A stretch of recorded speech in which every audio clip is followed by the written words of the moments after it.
Guys, papakita ko naman sa inyo ang pinakamabilis na paraan ng pagre-repair ng door lock ng Ford Focus. Ayan. Sira to. Hindi na naglalak.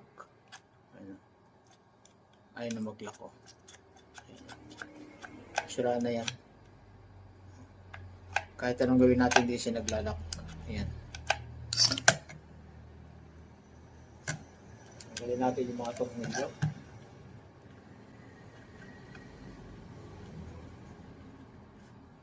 Ayan.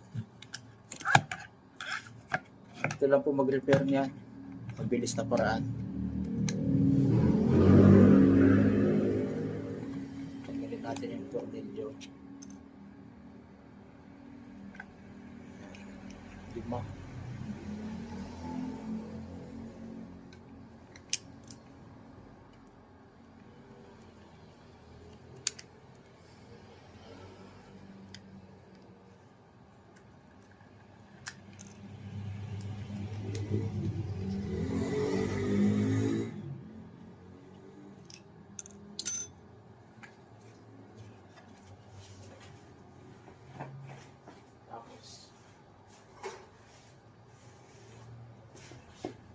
Sisikwatin natin to.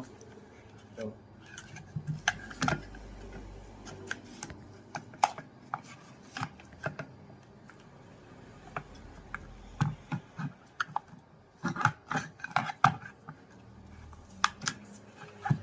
para matanggal yon,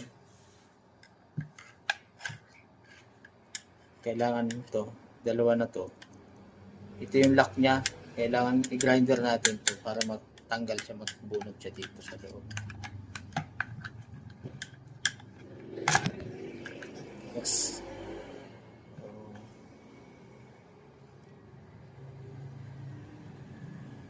Boss, meron pala mag-repair nito. Bili ka na lang ng bago.